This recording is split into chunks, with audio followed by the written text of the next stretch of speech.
ప్రజల వద్దకు తీసుకెళ్లాలనే ఆలోచన ఉన్నా మరి ఆయన అసెంబ్లీలో కూడా మంచి ప్రసంగాలతోటి ప్రజలకు అర్థమయ్యేటువంటి విధంగా మరి మంచి స్పీకర్ గా ఆ రోజు మేము కూడా ఆయన చూడడం జరిగింది. మరి తర్వాత ఏదైతే మొన్న 2024 ఎన్నికల్లో కూడా మరి ఆయన గెలిచిన తర్వాత కూడా ఈ 5-6 నెలల్లో కూడా ఈ యొక్క అమలాపురం నియోజకవర్గానికి ఎట్లా అభివృద్ధి చేయాలి, ఏ శాఖ నుంచి ఏ రకంగా మరి నిధులు కేటాయించుకోవాలనే దాని మీద ఆయన నిరంతరం మరి సెక్రటరియట్ లో కానీ ఆ పరిసరాల్లో కానీ పనిచేస్తున్న విషయం కూడా నేను కూడా గమనిస్తూ ఉంటాం. అందులో కూడా పర్టికులర్ గా మరి ఇరిగేషన్ శాఖకు సంబంధించి కూడా మరి అనేకమైనటువంటి ప్రతిపాదనలు మరి నేను క్యాంప్ ఆఫీస్ లో ఉన్నా, సెక్రటరియట్ లో ఉన్నా, అసెంబ్లీలో ఉన్నా, ఎక్కడున్నా కూడా అతని విలువైనటువంటి సమయాన్ని కేటాయించి ఏదో ఒక రూపాన నిధులు తీసుకొచ్చి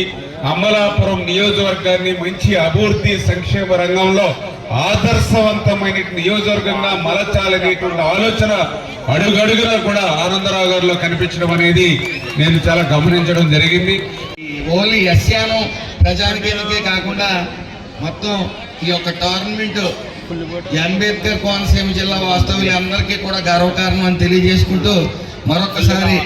ఆనందరావు గారికి నా కృతజ్ఞతలు తెలియజేస్తూ సెలవు.